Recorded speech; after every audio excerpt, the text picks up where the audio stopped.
నా పేరు Munjam Anand Kumar, CPM party Sirpur constituency ఇన్ఛార్జిని.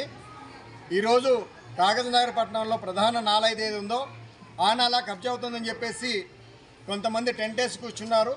ఆ టెంట్ వేసి కూర్చున్న సందర్భంగా పార్టీగా మేము ఈ నాల కబ్జా విషయం చూడడానికి వచ్చాం. ఏదైతే నాల పూర్తిగా కబ్జా అనేది జరిగి ఇక్కడున్న వాళ్ళు కొంతమంది నాలకు ఈ అవతల పక్క ఇవతల పక్క ఉన్న వాళ్ళు కబ్జాలు చేసుకోవడం, ఇళ్ళు నిర్మాణం చేసుకోవడం జరుగుతుంది. అదే భాగంగా ఏదైతే కబ్జా చేసుకుని ప్లాట్లు కూడా అమ్ముకుంటున్నారు, రిజిస్ట్రేషన్ చేసి మున్సిపల్ అధికారులు అట్లా రిజిస్ట్రేషన్ అధికారులు ఇస్తున్నారు. ఇదంతా పూర్తి తప్పుడని చెప్పేసి మేము భావిస్తున్నాం. అదే సందర్భంగా ఏదైతే కాగజ్నగర్ పట్టణం విఐపి హై స్కూల్ విషయంలో స్కూల్లో వచ్చాం. ఈ స్కూల్లో ప్రధానంగా నాలపైననే నిర్మాణం జరిగింది. మనం చూస్తే ఈ నాలలో ఈ బిల్డింగ్ కనిపించే చాలా చిన్నది. ఏదైతే స్కూల్ 9th విషయంలో అట్లాగే 7th క్లాస్ జరుగుతుంది. దీని ఎండరగా మొత్తం లోపల గ్రౌండ్లో సంబంధించి స్కూల్ అనేది నడుపుతున్నారు.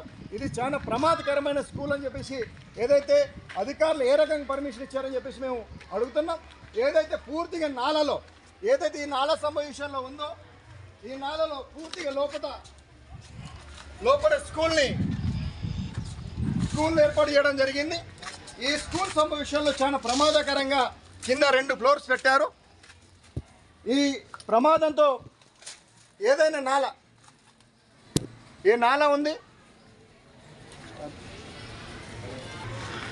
ఈ స్కూల్లో మనం చూస్తే ఎంత ప్రమాదకరం ఉందన్నది మనం ఇప్పుడు తెలుస్తుంది. బాబు పోతున్నాడు. ఇది పూర్తిగా నాల మీదనే ఉంది, ఓన్లీ పిల్లర్స్ మీద నిలబడి ఉంది. ఇది పూర్తి వాగులో మనం దిగుతున్నాం. ఇది పరిస్థితి. ఇక్కడ ఇందులో పూర్తి వాగులో మాత్రమే ఈ పిల్లలు ఇందులో కరెస్పాండెంట్ గారు లేరు. ఇవాళ పూర్తి వాగులోనే ఈ 1st ఫ్లోర్ 2nd ఫ్లోర్ లోపల అండర్ గ్రౌండ్లో నిర్మాణం చేపించి ఇవాళ పిల్లల జీవితాలతో ఆట ఆడుతున్న విఐపి మేనేజ్మెంట్ స్కూల్ అని చెప్పేసి మేము భావిస్తున్నాం.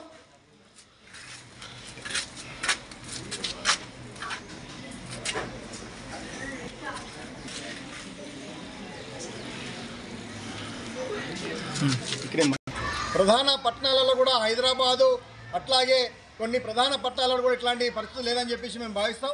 ఏదైతే పిల్లల తల్లిదండ్రులు కూడా ఏ రకంగా స్కూల్లో పంపిస్తారని చెప్పేసి మనం భావించాల్సి వస్తుంది.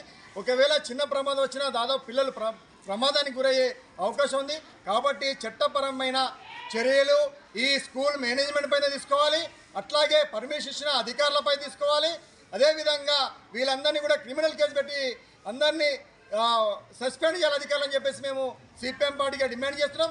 లేని పక్షంలో సిపిఎం పార్టీగా పెద్ద ఎత్తున పోరాటం చేయడానికి మేము సిద్ధమని చెప్పేసి ఈ సందర్భంగా తెలియజేస్తున్నాం. వెంటనే దీన్ని కూల్చేయాలని చెప్పి మేము సిపిఎం పార్టీ తెలియజేస్తున్నాం. Thank you. సో మై వల్దియా చెప్పి